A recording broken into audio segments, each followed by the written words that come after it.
میں ہوں سلمان رشید اور یہ ہے ایک مسافر کی دنیا۔ بلوچستان میں ایک وادی ہے جس کا نام ہے مولا، اور یہ بڑی کمال کی وادی ہے، تاریخی ہے، اس میں بہت کچھ ہوا۔ اور اگر آپ نقشے پہ دیکھیں، کلات شمال میں ہے، اتر کی طرف ہے، اور اس کے نیچے نیشنل ہائی وے 25 کے اوپر دکن میں خوزدار ہے۔ ان کے تقریباً بیچ ایک جگہ ہے انجیرہ جسے کہتے ہیں، وہاں سے اگر آپ چڑھتے کی طرف ہو جائیں، ایسٹ کی طرف ہو جائیں تو آپ مولا میں پہنچ سکتے ہیں۔ مولا میں پہلی جو بات ہمیں پرانی کہیں سے تاریخ سے پتہ چلتی ہے وہ یہ ہے کہ جب الیگزینڈر یہاں پہ حیدرآباد میں تھا، جسے اس کی تاریخ میں پاٹلا لکھا گیا، تو اس نے بہت سارے جو بابے تھے نا اس کے فوج میں، ریٹائرڈ فوجی بڈھے ہو گئے تھے جو، تو ان کو اس نے اپنے ایک جرنیل کریٹروس کے حوالے کیا۔ اور یاد رہے کہ کریٹروس نے الیگزینڈر کے باپ فلپ کے ساتھ بھی نوکری کی تھی، چنانچہ وہ بھی کافی بڈھا آدمی تھا، 60-65 سال کا ہوگا۔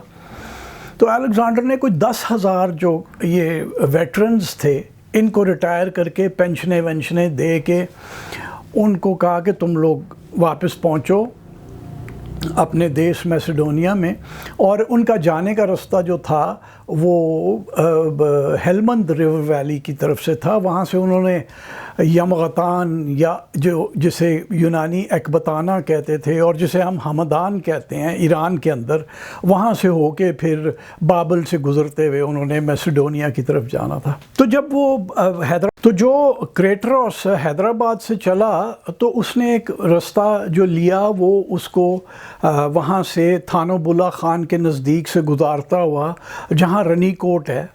میں ایک رنی کوٹ پہ بھی ویلاگ کر چکا ہوں۔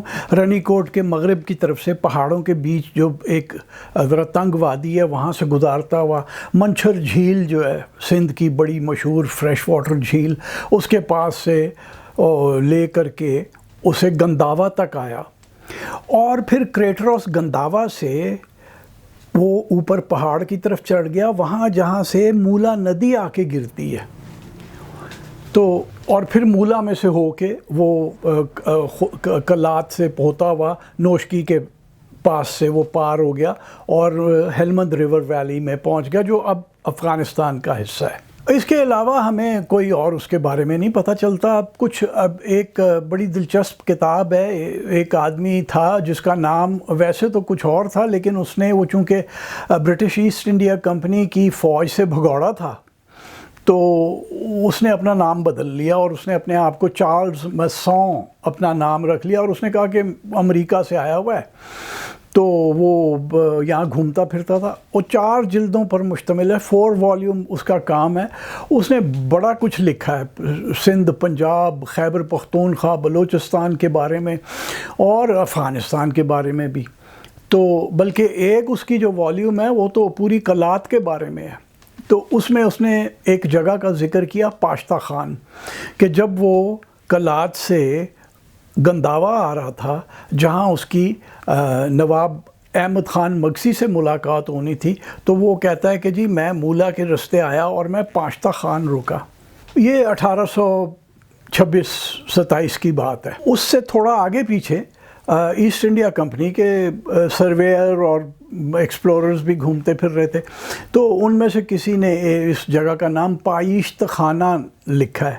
اب ہمیں یہ نہیں پتا اس کا اصلی نام کیا ہے۔ بہرحال 2009 میں مارچ کے دن تھے، جانا تو ذرا تھوڑا پہلے چاہیے تھا ہمیں، لیکن وہ کرتے کرتے ہمیشہ لیٹ ہو جاتے ہیں نا۔ تو 2005 میں اپنے 2 دوستوں کے ساتھ، منیر موسیانی اور سیف اللہ زہری، اور جو کہ دونوں یہاں مولا کے رہنے والے ہیں، اور بڑی تندہی کے ساتھ لگے ہوئے ہیں کہ کسی طرح مولا ویلی ایکسپوز ہو، دنیا کو پتہ چلے کہ کتنی خوبصورت جگہ ہے، پورا ریزورٹ ہے۔ لیکن دکھ مجھے یہ ہے کہ جب وہ ایکسپلور ہو جائے گا تو اس کا حال بھی ہم نے پھر وہی کرنا ہے جو کاغان کا کیا ہوا ہے۔ تہذیب تو ہم میں ہے نہیں. ہم ایک دن خضدار میں ملے اور وہ مطلب گاڑی ارینج کرتے کرتے شام پڑ گئی. 6 بجے ہم نکلے اور بالکل وہ دھندلکے میں ہم ایسی پہاڑیوں کے اندر داخل ہوئے کہ ایسے لگ رہا تھا کہ کوئی وہ پری ہسٹورک ڈائناسور ہیں. کہیں اسٹیگوسور تھا وہ اس کی وہ 100 بیک اس کی جو ہڈیاں وہ، اور عجیب و غریب قسم کے پہاڑ تھے جنہیں شمبلخ کی پہاڑیاں مجھے انہوں نے بتایا کہتے ہیں. اور رات کو کہیں 8 سوا 8 بجے ہم لوگ پاشتہ خان پہنچے. پاشتہ خان میں منیر کے ماموں رہتے تھے. میں نے بڑا نام کے بارے میں پوچھنے کی کوشش کی کہ سر یہ نام کون تھا، یہ پاشتہ یا پاشت یا جو بھی اس کا نام تھا، یہ خان صاحب کوئی ہوں گے؟ وہ کہنے لگے کہ ہمیں کچھ پتہ نہیں ہے نام کے بارے میں. ماموں مجھے جگہ کے نام کے بارے میں تو کچھ نہ بتا سکے، لیکن انہوں نے مجھے 3 بڑی دلچسپ چیزیں دکھائیں. ایک یہ کٹھالی آپ دیکھ رہے ہیں جو کہ دھات پگھلانے کے لیے کام آیا کرتی ہے، ابھی بھی استعمال ہوتی ہیں اس قسم کی مٹی کی کٹھالیاں، اب کم ہو گیا ہے استعمال ان کا. اور پھر انہوں نے 2 مورتیاں بھی دکھائیں جس میں ایک یہ جانور ہے جس کو اس وقت تو میں نے دیکھ کے کہا کہ جی یہ ہمپڈ بل ہے، وہ جو کوہان والا سانڈ ہوتا ہے وہ. لیکن کوہان والے سانڈ کی جتنی بھی میں نے ریپرزنٹیشنز دیکھی ہیں، خواہ وہ راک کاونگ میں، خواہ موئنجو کے عجائب خانے میں مورتیاں دیکھی ہیں، تو وہ سینگ سمیت ہوتی ہیں. اور ویسے بھی یہ ٹوٹا ہوا ہے نیچے سے، تو کچھ کہا نہیں جا سکتا ایک سائڈ سے، بلکہ اس کا منہ بھی ٹوٹا ہوا ہے. اور تیسری جو انہوں نے مجھے دکھائی وہ یہ جو آپ دیکھ رہے ہیں دیوی مدر گاڈس جو ہوتی ہے وہ. میں دیکھ کے میں نے تصویر ان کی کھینچ لی تو وہ مجھے کہنے لگے یہ آپ لے جائیں، یہ آپ کی ہیں. میں بڑا خوش ہوا کہ اچھا یہ میں جا کے اپنے کسی مرشد کو دکھا سکوں گا. تو لاہور میں آ کے میں نے ڈاکٹر سیف الرحمان ڈار صاحب کو یہ دکھائیں چیزیں، تو وہ کہنے لگے یار یہ جو کٹھالی ہے نا یہ تو لگتا ہے کہ کسی نے پرانی دیکھ کے کاپی کی ہے، کیونکہ اگر یہ پرانی ہوتی اور استعمال میں رہی ہوتی تو اس کے اندر کسی دھات کے ریمینز ہوتے، کو اثر ہوتا، پتہ چلتا کہ اندر دھات رہی ہے. تو یہ تو مجھے جعلی لگ رہی ہے 2 نمبر. جیسے آج کل ہمارے یہاں ٹیکسلا میں بھی بڑا ہوتا ہے، آپ کو رومن سکے دیں گے اور شروع ہو جائیں گے کہ جی 5000 روپے کا اصلی سکہ ہے، اور کرتے کرتے نا وہ پھر 150 200 کا آپ کو دے دیں گے، کیونکہ وہ گھر میں انہوں نے دکانیں لگائی ہوئی ہیں. دوسری جو چیز دلچسپ ہے وہ دیوی ہے، وہ جو آپ بت دیکھ رہے ہیں ایک دیوی کا.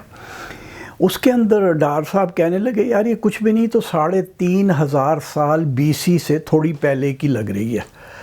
تو 3500 BC کا مطلب ہے کہ آج سے 5500 سال پہلے بنی، یا 4000 BC اگر ہے تو یہ تو کافی پرانی چیز ہے، بڑا آئٹم ہے یہ. اور وہ کہنے لگے یہ جو بل ہے یہ اس کے بعد کا ہے، اس کا ذرا تعین تفصیل سے دیکھ کے ہی ہو سکتا ہے. بہرحال جی وہاں جو ہم پہنچے، اب وہ بلوچ کیا بلوچ ہوگا جو کہ اپنے مہمانوں کی خاطر جو ہے وہ بکرے کی سجی سے نہ کرے. میں ان دنوں میں ہوتا تھا ویجیٹیرین، پر منیر اور سیف تو ویجیٹیرین نہیں تھے. ان کے لیے جناب سجی بننی شروع ہوئی. میرے لیے سبزی کا بندوبست تھا، میں تو سبزی کھا کے سو گیا. ان کو سنا ہے رات کو کوئی 1-1:30 بجے سجی ملی. سونے سے پہلے میں نے انہیں کہا کہ جی یہ جو گھروں کے باہر سے، گھروں کے تھوڑا فاصلے پہ مولا ندی گزر رہی ہے تو میں صبح صبح جا کے اس میں نہاؤں گا. کہتے ہیں آپ صبح جائیں کوئی 3 بجے سے پہلے، ورنہ لوگ جاگ جاتے ہیں، پھر برا لگے گا، بندہ سکنی ڈپنگ کر رہا ہے ادھر. تو وہ میں 5:30 بجے اٹھا، اندھیرا تھا اس وقت، بل ہلکا ہلکا روشنی نکل رہی تھی، کوئی بندہ نہیں ہل رہا تھا پورے گاؤں میں. نہا دھو کے ناشتہ واشتہ کر کے میں نے کہا کہ ذرا اس کو وادی کو میں ذرا دیکھوں، تو میں ایک پہاڑی کے اوپر چڑھا گیا. اگر آپ یہ نقشہ دیکھیں تو اس میں پاشتہ خان کے نزدیک ندی ایک اوپر سے بھی آ رہی ہے، آ کے مولا میں مل رہی ہے.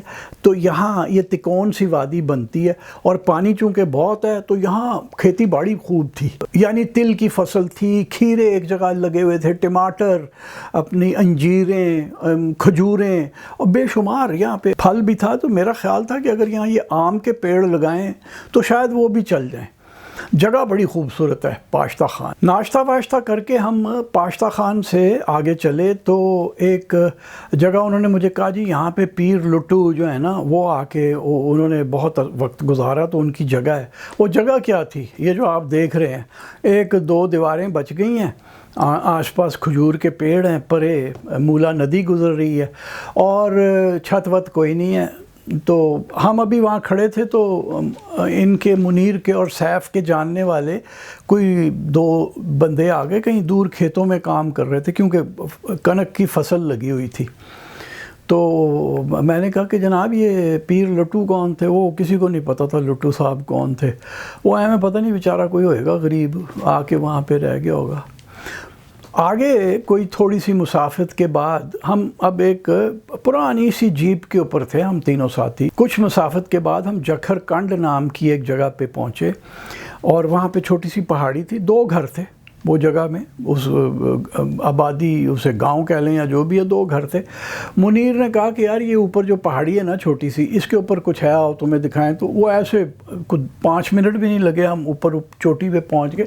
وہاں پہ گھروں کی نیوں کے آثار تھے، گھر پتہ لگتا تھا کہ گھر ہے، اور کچھ تراشے ہوئے پتھر بھی پڑے تھے۔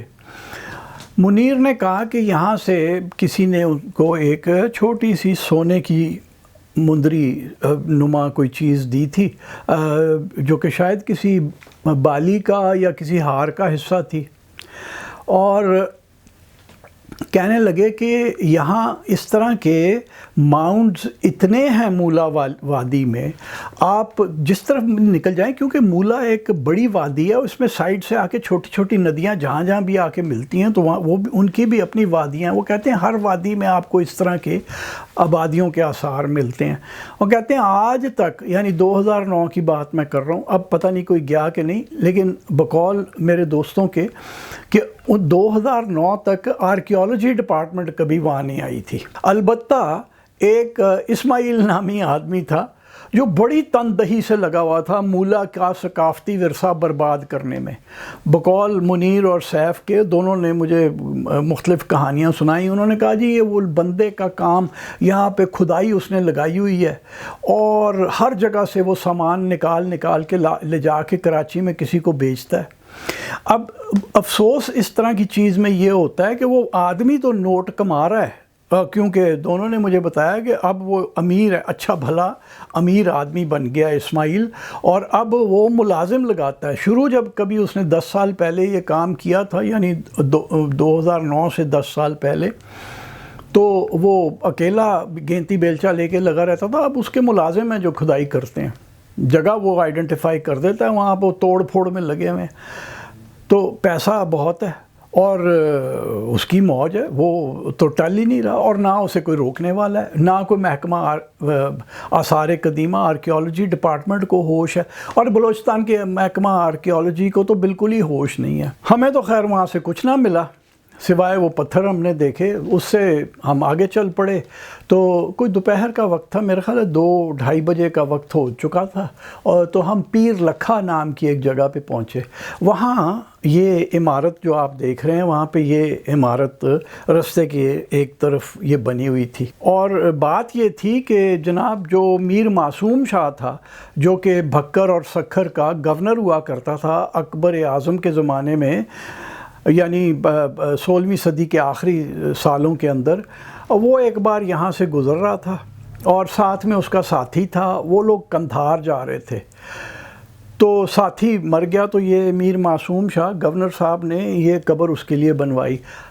اب اگر آپ نقشہ دیکھیں تو جو پرانے رستے تھے، جو کہ روڑی یا سکھر سے اگر آپ نے قندھار جانا ہے تو وہ آپ وہاں سے آتے تھے، گنداوا کے پاس سے ہو کے مولا ندی کی وادی میں چڑھ جاتے تھے اوپر، اور پھر مولا سے یہیں سے ہو کے آپ کلات کو نکلتے تھے اور پھر آگے قندھار جاتے تھے۔ اور یہ جو میر معصوم شاہ تھا یہ اصل میں قندھاری تھا، پٹھان نہیں تھا، یہ تھا تو ترکمان، لیکن یہ اس کا گھر جو آبائی تھا وہ قندھار میں تھا۔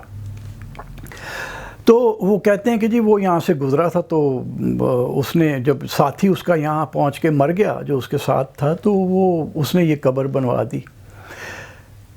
مجھے میرے دوستوں نے یہ بھی بتایا کہ جی یہاں ایک تختی بھی لگی ہوتی تھی جس کے اوپر فارسی میں ایک شعر لکھا ہوا تھا، اور جو انہوں نے مجھے سنایا وہ شعر بڑا خوبصورت شعر تھا فارسی کے اندر.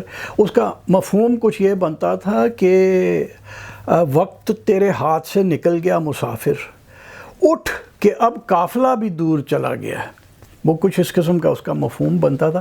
تو میں نے کہا کہ اب وہ چل کے دیکھ لیں. پھٹی میں اس کی تصویر ایک اتار لوں تو پتہ چلا کہ جناب ریڈیو پاکستان خوزدار کے جو جنرل مینیجر ہوتے تھے یا جو بڑا افسر جو ادھر کا ہوتا ہے وہ بھی کہیں یہیں کے رہنے والے ہیں. وہ یہاں سے یہ تختی اتار کے لے گئے اور وہ ان کے گھر میں لگی ہوئی ہے.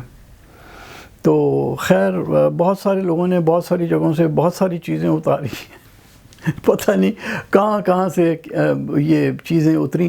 اور پھر مسئلہ یہ ہے نا کہ جسے پرووننس کہتے ہیں نا، کہ وہ جب اسٹیشن مینیجر صاحب اللہ کو پیارے ہو جائیں گے تو پھر وہ جو تختی ہے وہ ان کی آل اولاد نے ہو سکتا ہے ڈسکارڈ کر دیں، پھونک دیں، وہ کسی کو مل جائے، وہ کہیں پڑی ہو، وہ کچھ سنبھال لے، لیکن کسی کو پھر یہ نہیں پتہ ہوگا کہ یہ آئی کہاں سے ہے. تو وہ اس کی پرووننسی جو ہے نا وہ لوز ہو جاتی ہے. یہ پیر لکھا سے جو ہم آگے بڑھے تو پتھم نام کی ایک جگہ آئی، وہ بہت دلچسپ تھی. وہاں پہ ایک تو یہ بڑی بڑے تراشے ہوئے پتھروں کی دیوار ہے. میرے دوست منیر موسیانی آپ کو نظر آ رہے ہیں، وہ ساتھ میں کھڑے ہیں اور دیوار اونچی ہے.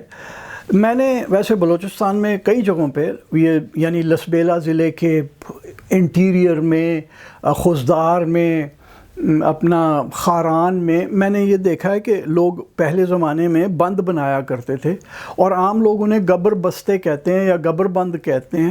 گبر جو ہے وہ آتش پرستوں کو کہتے تھے، تو ان کا خیال ہے یہ آتش پرستوں کے دور میں یہ بند بنائے جاتے تھے. وہ بند ریٹیننگ ڈیمز ہوتے تھے کہ پانی آ کے رکے، اور پھر وہ جسے خشکابہ کہتے ہیں اس کے اندر وہ کاشتکاری کریں، کھیتی باڑی کرتے تھے. لیکن یہ دیواریں تھیں، ان کے ساتھ میں ایک کمرے کے آثار بھی تھے، اور واضح تھا کہ یہ کوئی چھوٹی سی گڑھی، کوئی قلعہ نما کوئی چیز کبھی یہاں پہ ہوگی. اس میں جو ایک بہت دلچسپ چیز نکلی جس سے مجھے یقین ہو گیا کہ یہ واقعی یہاں پہ ایک گڑھی ہوگی، وہ یہ جو آپ دیکھ رہے ہیں، یہ پتھر، یہ کوئی برتن نہیں ہے. یہ اس طرح کے پتھر یہ زمین پہ رکھا ہوا تھا، اور اس کے اندر ایک لمبا شتیر ہوتا تھا جس کے ساتھ دروازے کا ایک پلہ لگا ہوتا تھا. اور اسی طرح وہ جب اوپر جو چگاٹ ہے دروازے کی، وہاں پہ ایک اسی طرح کا پتھر اوپر ہوتا تھا جس میں وہ لکڑی کا جو بلہ ہے وہ جا کے فٹ ہو جاتا تھا. تو یہ اس کے اوپر دروازہ سوئنگ کرتا تھا، اور یہ اس دروازے کی موومنٹ سے وہ پتہ نہیں کتنے دسیوں سال وہ دروازہ اس پہ چلتا رہا کہ وہ جو پتھر ہے وہ گھس گھس کے اس میں سوراخ ہو گیا. تو اس سے مجھے پتہ چلتا ہے کہ یہاں پہ کوئی گڑھی تھی، کوئی قلعہ تھا جس کے اندر یہ دروازہ استعمال میں تھا. اور ساتھ ہی اس کے اندر جو ہے تھوڑا پرے پہاڑی کے اوپر یہ ایک چھوٹا سا رستہ ہے، یہ 6 فٹا ہے. یہ اس رستے کی چوڑائی جو ہے 6 فٹی ہے. اس پہ کوئی گھوڑے یا بگیاں نہیں چل سکتی ہیں. گھوڑے تو چل سکتے ہیں، بگیاں نہیں چل سکتی ہیں. اور اس دیکھیے آپ رستے کے دونوں طرفوں پہ اپرائٹس لگے ہوئے ہیں، اپرائٹ پتھر جو لگے ہوئے ہیں. اور جیسے یہ اوپر جاتا ہے اس تصویر میں جیسا آپ دیکھ رہے ہیں، اس سیڑھیاں بھی بنی ہوئی ہیں. تو میرے دماغ میں ایک بڑا گمان آیا کہ بھائی یہ پتہ کب کا ہوگا. جب سائرس دا گریٹ کے بعد کوئی کتنے 30-35 سال بعد جب داریوش کا زمانہ تھا، تو اس نے یہ سارا علاقہ جو آج کل پاکستان جسے ہم کہتے ہیں، یہ ہخامنشی سلطنت کا ایک حصہ تھا. تو یہاں پہ بھی ان کا عمل دخل تھا. تو ہو سکتا ہے یہاں پہ کبھی داریوش آیا ہو اور اس نے یہاں پہ کوئی جشن وشن ہوا ہو، کچھ ہوا ہو، اور اس نے یہاں سے وہ جو سیڑھیاں یہ جو آپ دیکھ رہے ہیں اس تصویر میں، ان سے اوپر جا کر کے اس نے وہاں بیٹھ کے، وہاں تخت لگا ہو، اس نے وہاں بیٹھ کے لوگوں سے کوئی بات چیت کی ہو، خطاب کیا ہو، یا پتہ نہیں وہ پرلی طرف کا جو سین ہے وہ بڑا کمال سین تھا. ویسے پرلی طرف وادی دور تک نظر آتی تھی آپ کو، وہاں بیٹھ کے اس نے دیکھا. لیکن مجھے پکا یقین ہے کہ یہ ہے 2000 سال سے زیادہ پرانا، 2500 سال کی پہلے یہ رستہ بنایا گیا تھا اور بادشاہ کے استعمال کے لیے بنایا گیا تھا۔ تو پتھم سے جو ہم آگے چلے تو وادی میں ایک دور سے ہی ہمیں سبزہ نظر آنا شروع ہو گیا۔ یار دوستوں نے مجھے کہا کہ بھائی یہ خارزان کا علاقہ ہے اور یہاں پہ چونکہ پانی بہت ہے، پانی تو ویسے پوری وادی میں بہت ہے، تو انہوں نے کہا یہاں پہ بھی سبزہ خوب ملے گا آپ کو۔ اور میں نے پہلی دفعہ جب ہم یہاں پہنچے ہیں، خارزان کے آپ ویوز دیکھ رہے ہیں، امرود کے پیڑ تھے، انجیر کے پیڑ تھے اور کھیتی باڑی خوب تھی اور ویو بڑا کمال تھا۔ اور جو بڑے جنگلی پیڑ تھے ادھر ادھر، ان میں سے فاختاؤں کی کوکو کی آواز آ رہی تھی، بڑا رومانٹک تھا، شام پڑ رہی تھی۔ اور وہی ہوا کہ جناب ادھر ہم پہنچے ہیں تو پھر یار دوست آ گئے میرے، ان کے دوستوں کے جو ظاہر بلوچ تھے، تو انہوں نے پھر بکرا ایک ماریا اور پھر اس کی سجی بنی اور پھر وہ رات کو 1:30 پونے 2 بجے جناب سجی تیار ہو کے آئی۔ تو میں دل میں سوچوں کہ یار یہ کیوں نہیں کہہ دیتے کہ پائن اب بہت لیٹ ہو گیا ہے، اب آپ سجی بنانا شروع کریں گے، کیونکہ سجی جلدی میں نہیں بنتی، سجی کو بنانے میں ہلکی آگ کے اوپر مطلب وقت لگتا ہے، اور وہ کام بلوچوں کا ہی ہے، وہ ان سے بہتر کوئی نہیں کر سکتا سجی والا کام۔ تو وہ جناب انہوں نے وہ کھائی، میں تو سو چکا تھا، میرے لیے کہیں سے بھنڈیاں بن کے آئیں، میں کھائیں اور سو گیا۔ خارزان سے تھوڑا آگے ایک جگہ بڑی دلچسپ ہے جسے چٹوک کہتے ہیں، اور وہاں اس کے نزدیک میں ایک ریسٹ ہاؤس بھی ہے، جو کہ یہ میرے دوست منیر موسیانی نے اور سیف اللہ زہری نے بڑی محنت کر کے، جو ضلع کونسل تھی خوزدار کی، کیونکہ ضلع خوزدار بنتا ہے، ان کی محنت سماجت کر کے ان سے ایک ریسٹ ہاؤس وہاں پہ سینکشن کرایا تھا۔ لیکن داستان بڑی عجیب تھی کہ جی وہ ریسٹ ہاؤس کا جو ٹھیکیدار تھا، اس کے 2 بھائی سول سرونٹ تھے، اور تو ٹھیکیدار نے کہا کہ میری موج ہے، میں ریسٹ ہاؤس ریت کا بھی بنا دوں تو مجھے کون پوچھنے والا ہے، اور اس نے وہی کیا، اس نے ریت کا بنایا، جو کہ جب ہم گئے ہیں 2009 میں تو 1 یا 2 سال پہلے بنا تھا، اور اب اس کی حالت ناگفتہ بے تھی، یعنی اب جتنے میں وہ بنا تھا اس سے زیادہ پیسے میں اس نے مرمت ہونا تھا۔ تو وہ ریسٹ ہاؤس انہوں نے یوں بنوایا کہ ریسٹ ہاؤس سے پیچھے واکنگ ڈسٹنس میرا خیال ہے کیا آدھا گھنٹہ ہمیں لگا ہوگا، وہ جو چٹوک جسے کہتے ہیں، وہ ایک تنگی ہے پہاڑ کے بیچ میں، یعنی بلوچستان میں جب بھی جہاں سے کوئی پانی کی گزر گیا اسے تنگی کہتے ہیں، تو یہاں پہ یہ جو تنگی ہے وہ مجھے وہ دکھانا چاہ رہے تھے۔ آپ بھی اس کے ویوز ہی صرف دیکھ لیں، اس تنگی کے اندر یہ میرا خیال ہے کوئی کل اس کی لمبائی ہوگی 100 گز کے یا تھوڑی کم 100 گز سے، اس میں ہر طرف سے پانی گر رہا ہے اور شفاف پانی بالکل، یعنی پہاڑ کی جو دیواریں ہیں ان میں سوراخ ہیں، ان میں سے پانی گر رہا ہے، پیچھے سے چلتا ہوا چلا آ رہا ہے، زمین سے پھوٹ رہا ہے، چاروں طرف پانی پانی ہے۔ یہ جو آپ تصویر دیکھ رہے ہیں اس کو میرے دوست مساج پوائنٹ کہتے تھے، وہ کہتے ہیں جی اس کے نیچے کندھے کر کے کھڑے ہو جاؤ، یہ پتہ نہیں میرے خیال 50-100 کیوسیک گر رہا ہے پانی اوپر سے، اور اتنی طاقت سے گر رہا ہے کہ آپ سر نیچے نہیں کر سکتے، آپ کندھے نیچے کر کے کھڑے ہوتے ہیں تو باقاعدہ آپ کی مالش ہو جاتی ہے۔ اور یہ صدیوں سے پتہ نہیں کب سے یہ بہہ رہا ہے یہ پانی، اور ابھی تک کم نہیں ہوا اور اس میں کوئی گندگی نہیں آئی۔ اب انشاءاللہ وہاں پہ اگر ہم جائیں تو دیکھیں گے کہ وہ جو کراچی سے لوگ آتے ہیں یا ادھر ادھر سے، وہ آ کے گند ہی کر کے گئے ہوں گے، یہاں پہ پلاسٹک ہی پلاسٹک ہوگا۔ جب میں گیا ہوں تو کوئی پلاسٹک نہیں میں نے دیکھا تھا۔ ہمارے یہاں ٹورزم کی جو نیگیٹو پوائنٹس ہیں نا وہ یہی ہے کہ وہ گند مار جاتے ہیں۔ چٹانوں کے رنگ آپ دیکھ لیجئے، بندے کی عقل حیران ہو جاتی ہے کہ یہ کس طرح سے یہ بنی ہوئی ہیں چٹانیں۔ تو اس سے تھوڑا آگے جا کے ایک جگہ جسے چروک کہتے ہیں، وہاں پہ یہ سین ہے، ایک بہت خوبصورت تالاب ہے، کوئی 12 فٹ گہرا ہے، لیکن اس میں آپ ڈبکی ماریں تو نیچے پتھر آپ کو صاف، اوپر سے کھڑے ہوئے بھی وہ آپ کو پتھر صاف دکھ رہے ہیں، تو نیچے آپ جاتے ہیں تو بالکل شفاف پانی ہے، اور جتنا مرضی آپ اس میں تیریں بڑے مزے کے ساتھ، وہ بڑی مزے کی جگہ ہے۔ اور پھر ایک چھوٹی سی آبشار ایک سائیڈ سے گر رہی ہے، اور اس سے تھوڑا قریب بالکل ساتھ ہی ذرا ہٹ کے ایک پتھر کے اوپر کچھ جانوروں کے بھی نشان بنائے ہوئے ہیں۔ وہ میرے دوست ذوالفقار کلہوڑوں کا کہنا ہے کہ وہ بھی کوئی 7-8 ہزار سال پرانے ہوں گے، انہوں نے دیکھے ہوئے ہیں جہاں تک مجھے پتہ ہے۔ تو اس سے آگے جو ہے وہ مولا ندی جو ہے وہ پھر نیچے ڈھلنا شروع ہوتی ہے، اور وہ جو آگے جو جگہ آتی ہے جہاں گنداوا کے میدانوں میں یہ ندی جا کے پھیل جاتی ہے، اس کو کہتے ہیں 9 لنگ، یعنی 9 دفعہ آپ کو پار کرنی پڑتی ہے۔ اگر آپ یہ تصویر گوگل کی دیکھیں تو اس پہ آپ دیکھیں گے وہ کس طرح ندی بالکل جیسے ڈیلٹا نہیں بن جاتا، وہ ڈیلٹا بنا ہوا ہے اس کا، تو 9 لنگ کہلاتی ہے۔ نام بھی بڑا رومانٹک ہے، ویسے تو یہاں سندھ میں اور بلوچستان میں سارے ہی نام رومانٹک ہیں۔ کھیر تھر مثال کے طور پہ، یعنی سندھی میں کھیر دودھ کو کہتے ہیں اور تھر ملائی کو کہتے ہیں، یہ دودھ ملائی پہاڑ ہیں۔